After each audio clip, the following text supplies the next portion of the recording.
ঈদ শেষে কাজে ফেরার যাত্রায় নানা বিড়ম্বনার অভিযোগ করছেন দক্ষিণাঞ্চলের লঞ্চ যাত্রীরা। তারা জানান, ঝুঁকি নিয়ে লঞ্চে ওঠা, ডেকের সিট বিক্রি, কেবিনের টিকিট সংকট সহ শত ঝক্কি হচ্ছে। আর এসব দুর্ভোগ দেখারও কেউ নেই। বিধান সরকারের প্রতিবেদন। মাঠের অলরাউন্ডার আমি, আর ঘরের allrounder Tylox. Tylox toilet cleaner, clean মানেই টাইলক্স। বরিশাল নদীবন্দরে প্রবেশের প্রধান দ্বার বন্ধ। খোলা দ্বারে নির্মাণ সামগ্রী থাকায় শুরুতেই ভোগান্তির মুখে পড়তে হচ্ছে। একইভাবে পন্টনের জায়গা না পেয়ে আরেক লঞ্চের পিছনে নোঙর করা লঞ্চে যাত্রীদের বাধ্য হয়ে ঝুঁকি নিয়ে উঠতে হচ্ছে। বালিতে আসতে পারি না, এর জন্য বালিতে বাইজে পড়ে গেছে। বালুপাড়ায় আমরা যখন লঞ্চে উঠতেছি যাইতেছি এবং আসার টাইম এরকমই ছিল। ভয় তো লাগলেন, কিছু করার নাই আমাদের, ঢাকা তো যেতে হবে।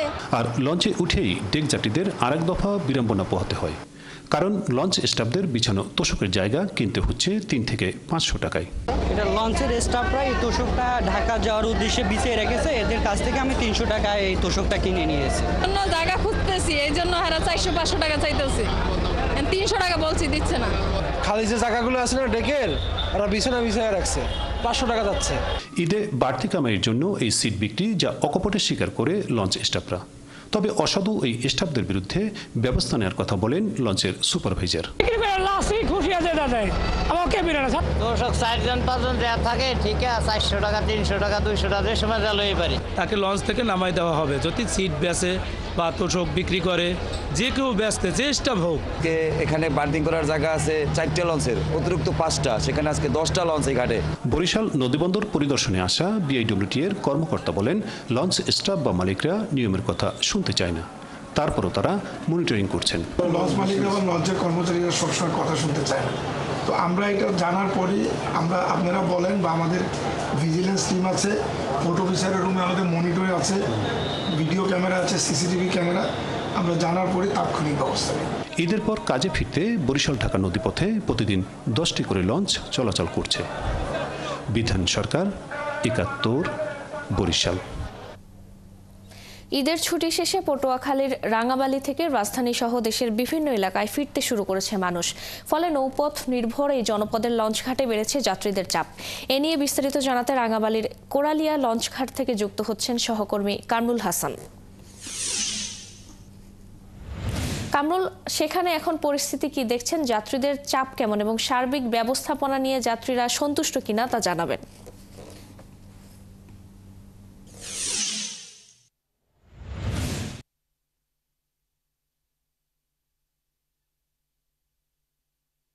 ফারজানা, ধন্যবাদ আপনাকে। ঈদ শেষে ঘরমুখী আসলে কর্মস্থলে ফেরা মানুষের চাপ বেড়েছে। বিশেষ করে রাজধানী ঢাকায় যাওয়া যাত্রীদের চাপ বেড়েছে অনেকটাই। আমি এই মুহূর্তে কোরালিয়া লঞ্চঘাটে রয়েছি। আপনি দেখছেন যে লঞ্চঘাটগুলোতে কিন্তু যাত্রীরা রয়েছে এই মুহূর্তে, এবং আমরা লঞ্চঘাটে এসে যেমনটি জানতে পেরেছি, আজকে কোরালিয়া লঞ্চঘাট থেকে ঢাকার উদ্দেশ্যে 2টি লঞ্চ ছেড়ে যাবে। একটি দুপুর 2:30টা এবং অপরটি কিন্তু 3টার দিকে ছেড়ে যাবে। এই লঞ্চ দুটি খোঁজখবর আমরা যতটুকু জেনেছি, সুপারভাইজাররা বলছেন যে ইতিমধ্যে কেবিন বুকিং হয়ে গেছে এবং এই লঞ্চঘাটগুলোতে যাত্রীদের উপচে পড়া ভিড় শুরু হবে দুপুর 2টা থেকে। লঞ্চ কর্তৃপক্ষ বলছেন যে 2-3 দিন আগেই কিন্তু এই লঞ্চগুলোর কেবিন বুকিং হয়ে গেছে, এবং অপর আরেকটি লঞ্চ যেটি রয়েছে গোয়েনখালীতে, সেটির কেবিনও কিন্তু বুকিং হয়ে গেছে। রাঙাবালি থেকে ঢাকার উদ্দেশ্যে আজকে সর্বমোট 3টি লঞ্চ ছেড়ে যাবে। এই লঞ্চগুলোর কেবিন বুকিং হয়ে যাওয়ায় আসলে মানুষগুলোর মধ্যে রাজধানীমুখী মানুষগুলোর মধ্যে একটি শঙ্কা কাজ করছে যে আসলে তারা আসলে কেবিন নিয়ে যেতে পারবে কিনা। এ কারণে বিকল্প পথ হিসেবে অনেকে গলাচিপা এবং কলাপাড়া গিয়ে সেখান থেকে আসলে সড়ক পথে ঢাকার উদ্দেশ্যে রওনা হচ্ছে, যার কারণে যে গন্তব্যে ফেরা মানুষজন অনেকটা বিপাকের মধ্যে রয়েছেন। তারা কিন্তু একদিকে সময় অপচয় হচ্ছে, অন্যদিকে খরচও বাড়ছে বিকল্প পথে যেতে।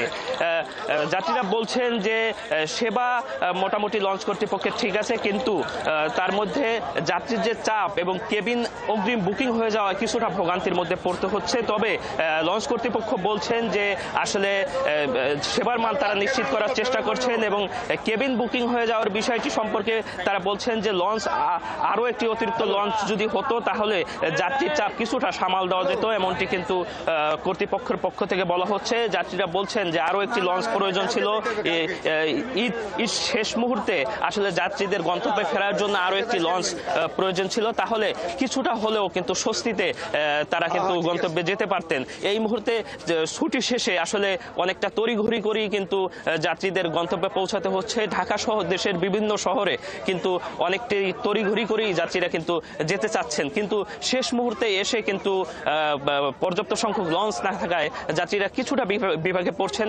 তবে লঞ্চ কর্তৃপক্ষ বলছেন চাইলেই তারা আসলে রুটে লঞ্চ দিতে পারছেন না, কারণ অনুমোদনের বিষয় আছে এবং রুট পারমিটের বিষয় আছে, যে কারণে তারা চাইলেই আসলে বাড়তি লঞ্চ দেওয়া তাদের পক্ষে সম্ভব হচ্ছে না। তবুও কোরালিয়া এবং ঢাকা রুটে একটি বাড়তি লঞ্চ দেওয়ার জন্য আমরা পরবর্তী সংবাদ সংযোগে আবারও আপনার কাছে যাব।